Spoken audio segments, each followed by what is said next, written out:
ಅಂಶಗಳನ್ನು ಕೂಡ ನಾವು ಪರಿಶೀಲನೆ ಮಾಡಿ ವರದಿಯನ್ನು ಸಲ್ಲಿಸುವುದು. ಜೊತೆಗೆ ಅದರಲ್ಲಿ ಏನಾದರೂ ನ್ಯೂನತೆಗಳು ಕಂಡು ಬಂದರೆ ಆ ನ್ಯೂನತೆಗಳನ್ನು ಸರಿಪಡಿಸಲಿಕ್ಕೆ ಅವಕಾಶ ಮಾಡುವುದು. ಅಂದ್ರೆ ಕೆಲವೊಂದು ಕಡೆ ಏನಾಗ್ತದೆ ಅಂತ ಹೇಳಿದ್ರೆ, ಈಗ ನಿಮ್ಮ ಶಾಲೆಯಲ್ಲಿ ನಾವು ಪರಿಶೀಲನೆ ಮಾಡಿದಾಗ ಮುಖ್ಯ ಶಿಕ್ಷಕರಾಗ್ಲಿ ಸಹಶಿಕ್ಷಕರಾಗ್ಲಿ ಉತ್ತಮವಾಗಿ ಕಾರ್ಯನಿರ್ವಹಿಸ್ತಾ ಇದ್ದಾರೆ, ಮಕ್ಕಳು ಕೂಡ ಚುರುಕಾಗಿದ್ದಾರೆ ಅಂತ ಪ್ರಶ್ನೆ ಬರಲ್ಲ. ಕೆಲವೊಂದು ಕಡೆ ಶಿಕ್ಷಕರು ಸರಿಯಾದ ಸಮಯಕ್ಕೆ ಶಾಲೆಗೆ ಹಾಜರಾಗಲ್ಲ, ಮಕ್ಕಳಿಗೆ ಸರಿಯಾದ ಪಾಠಗಳನ್ನು ಹೇಳ್ಕೊಡಲ್ಲ, ಸರ್ಕಾರ ಅನುದಾನ ಖರ್ಚು ಮಾಡ್ತಾ ಇದೆ, ಅದರ ಉಪಯೋಗ ಆಗ್ತಾ ಇಲ್ಲ, ದುರುಪಯೋಗ ಆಗ್ತಾ ಇದೆ. ಅದನ್ನೆಲ್ಲ ಏನಾದರೂ ಅಂತ ಅಂಶಗಳು ಕಂಡು ಬಂದ್ರೆ ನಾವು ನೇರವಾಗಿ ವರದಿಯಲ್ಲಿ ದಾಖಲಿಸಿ ಅದನ್ನು ಸರ್ಕಾರಕ್ಕೆ ಕೊಡುವುದಾಗುತ್ತೆ. ಇದರಲ್ಲಿ ಸಮಗ್ರ ಶಿಕ್ಷಣ ಕೇಳಬೇಕಂತ ಹೇಳಿದ್ರೆ ಒಂದು 134 ಪ್ರಶ್ನಾವಳಿಗಳ ನಮ್ಮ ವರದಿಯನ್ನು ಕೊಟ್ಟಿದ್ದಾರೆ.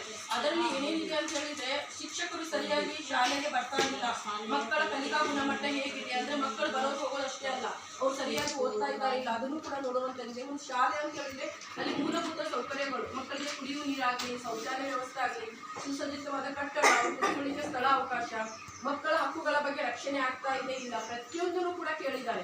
ಮತ್ತು ಮಕ್ಕಳಿಗೆ ಹೆಣ್ಣು ಗಂಡಿಗೆ ಏನಾದರೂ ತಾರತಮ್ಯ ಮಾಡ್ತಾ ಇದ್ದಾರಾ, ಮತ್ತು ಎಲ್ಲ ಜಾತಿಯವರಿಗೆ ಸಮಾಂತರವಾಗಿ ಶಿಕ್ಷಣಕ್ಕೆ ಶಾಲೆಯಲ್ಲಿ ದಾಖಲಾತಿ ಮಾಡ್ಕೊಳ್ತಾ ಇದ್ದಾರೆ ಇಲ್ಲ, ಪ್ರತಿಯೊಂದನ್ನು ಕೂಡ ಕೇಳಿದ್ದಾರೆ. ಆಮೇಲೆ ವಿಕಲಚೇತನ ಮಕ್ಕಳಿದ್ರೆ ಅವರಿಗೂ ಕೂಡ ಶಿಕ್ಷಣ ಕೊಡುವಂತ ವ್ಯವಸ್ಥೆ ಇದೆ. ಅಂದ್ರೆ ಶಿಕ್ಷಣದಿಂದ ಯಾರು ಕೂಡ ವಂಚಿತರಾಗಬಾರ್ದು, ಎಲ್ಲರೂ ಕೂಡ ಶಿಕ್ಷಕರಾಗಬೇಕನ್ನೋ ಕಾರಣಕ್ಕಾಗಿ ಸರ್ಕಾರ ಈ ಯೋಜನೆ ಜಾರಿ ಮಾಡುವುದರಿಂದ ಇಷ್ಟು ದಿನ ಇದು ಇಲ್ಲಾಗಿತ್ತು, ಈ ರೀತಿ ಇಚ್ಛೆದಿಗೆ ಬಂದಿದೆ ಅಂದ್ರೆ ಇದರ ಪರಿಶೀಲನೆ ಮಾಡಿ ಒಂದು ವರದಿ ಸಲ್ಲಿಸಬೇಕಂತ ಹೇಳಿ.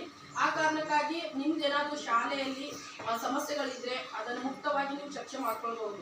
ಅಂದ್ರೆ ನಾವು 2 ದಿನ ಬಂದಿದ್ದೇವೆ, ನಮ್ಗೆ ಅಷ್ಟೊಂದು ಏನು ಗೊತ್ತಿರಲ್ಲ, ನೀವು ಇಲ್ಲೇ ಇರೋದ್ರಿಂದ ನಿಮ್ಮ ಮಕ್ಕಳು ಓದ್ತಾ ಇರೋದ್ರಿಂದ ಸರ್ಕಾರದಿಂದ ಏನಾದರೂ ಸೌಲಭ್ಯಗಳು ಬರೋದಿದ್ರೂ ಅದು ಕೂಡ ಹೇಳಿ. ಏನಾದರೂ ನಿಮ್ಮ ಶಾಲೆಯಲ್ಲಿ ಕುಡಿಯುವ ನೀರಿನ ಸಮಸ್ಯೆ ಆಯಿತು, ಅಥವಾ ಕಾಂಪೌಂಡ್ ಆಯಿತು, ಮತ್ತು ಅಥವಾ ಏನಾದರೂ ಶಿಕ್ಷಕರ ಕೊರತೆ ಇದ್ರೆ ಅದನ್ನು ನಾವು ಗಮನಿಸಿದ ಪ್ರಕಾರ ಅಂತೂ ಮಕ್ಕಳ ಸಂಖ್ಯೆಗೆ ಅನುಗುಣವಾಗಿ ಶಿಕ್ಷಕರಿದ್ದಾರೆ, ಮತ್ತೆ ಉತ್ತಮ ಗುಣಮಟ್ಟದ ಶಿಕ್ಷಕರಿದ್ದಾರೆ, ಅದರ ಬಗ್ಗೆ ಏನು ತೊಂದರೆ ಇಲ್ಲ. ಅದು ಬಿಟ್ಟು ಏನಾದರೂ ಹೊರತಾಗಿ ಮತ್ತೇನಾದರೂ ಚೇಂಜಸ್ ಮಾಡೋದಿದ್ರೆ ನೀವು ಮುಕ್ತವಾಗಿ ಈ ಸಭೆಯಲ್ಲಿ ಚರ್ಚೆ ಮಾಡ್ಕೊಳ್ಬಹುದು. ಇಷ್ಟು ನನಗೆ ಪ್ರಾಸ್ತಾವಿಕವಾಗಿ ಮಾತನಾಡಲಿಕ್ಕೆ ಅವಕಾಶ ಮಾಡಿಕೊಟ್ಟಂತ ತಮ್ಮೆಲ್ಲರಿಗೂ ಅನಿಸುತ್ತಾ ನಾನು 2 ಮಾತನ್ನು ಮುಗಿಸ್ತಾ ಇದ್ದೇನೆ. ಈಗ ನಮ್ಮ ಗ್ರಾಮ ಸಂಪನ್ಮೂಲ ವ್ಯಕ್ತಿಗಳು ನಾವು ಏನೇನು 1 ವರ್ಷದಲ್ಲಿ ಏನೇನು ಅನುದಾನ ಬಂದಿತ್ತು, ಖರ್ಚಾಗಿತ್ತು, ಆಮೇಲೆ ಏನೇನು ಕಂಡುಕೊಂಡಿದ್ದೇವೆ ಅನ್ನೋದನ್ನು ಓದಿ ಹೇಳ್ತಾರೆ. ಧನ್ಯವಾದಗಳು.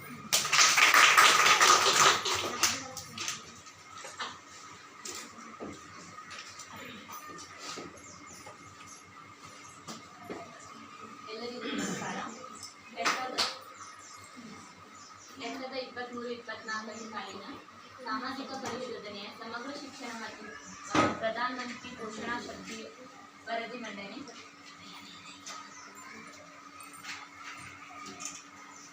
2023-24 ಸಾಲಿನ ಜಾತಿವಾರು ವಿದ್ಯಾರ್ಥಿಗಳ ಸಂಖ್ಯೆ: 1ನೇ ತರಗತಿಯಲ್ಲಿ ಎಸ್ಟಿ ವಿದ್ಯಾರ್ಥಿ 1, ಇತರೆ ಮಕ್ಕಳು 3, ಒಟ್ಟು ಮಕ್ಕಳು 4. 2ನೇ ತರಗತಿಯಲ್ಲಿ ಇತರೆ 9, ಒಟ್ಟು 9. 3ನೇ ತರಗತಿಯಲ್ಲಿ ಎಸ್ಟಿ 2, ಇತರೆ 5, ಒಟ್ಟು ವಿದ್ಯಾರ್ಥಿಗಳು 7. 4ನೇ ತರಗತಿಯಲ್ಲಿ ಇತರೆ 7, ಒಟ್ಟು 7. 5ನೇ ತರಗತಿಯಲ್ಲಿ ಎಸ್ಟಿ 1, ಇತರೆ 7, ಒಟ್ಟು ವಿದ್ಯಾರ್ಥಿಗಳು 8. ಶಾಲೆಯಲ್ಲಿ 23-24ನೇ ಶಾಲೆಯಲ್ಲಿ ಎಸ್ಟಿ ಮಕ್ಕಳು 4 ಇದ್ದರು, ಹಾಗೂ ಇತರೆ ಮಕ್ಕಳು 31, ಒಟ್ಟು ವಿದ್ಯಾರ್ಥಿಗಳು 35.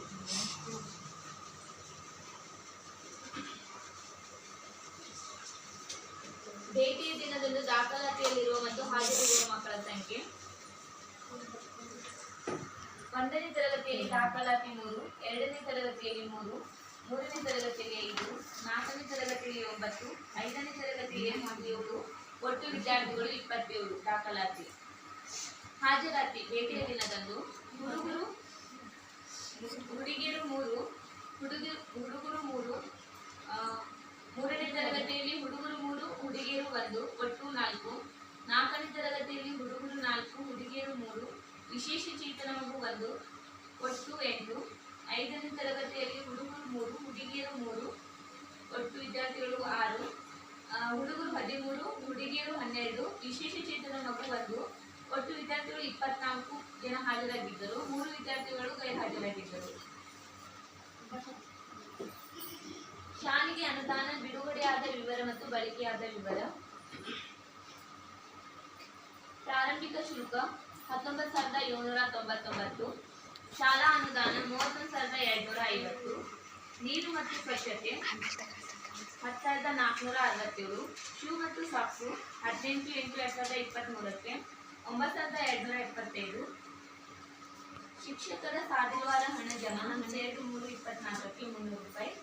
ವಿಶೇಷ ಚೇತನ ಮಕ್ಕಳಿಗೆ ಬಿಡುಗಡೆಯಾದ ಅನುದಾನ 17/8/23ಕ್ಕೆ 1800 ರೂಪಾಯಿ.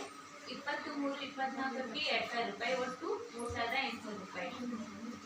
ವಿದ್ಯಾರ್ಥಿ ಫಲಕಗಳ ನಿರ್ವಹಣೆ ಮತ್ತು ಎಸ್ಡಿಎಂಸಿ ತರಬೇತಿ ಅನುದಾನ 19/3/24ಕ್ಕೆ 500 ರೂಪಾಯಿ. 19/3/23ಕ್ಕೆ 500 ರೂಪಾಯಿ. ಒಟ್ಟು 1000 ರೂಪಾಯಿ. ಒಟ್ಟು ಬಡ್ಡಿ 853 ರೂಪಾಯಿ. ಒಟ್ಟು ಅನುದಾನ 76,744 ರೂಪಾಯಿ.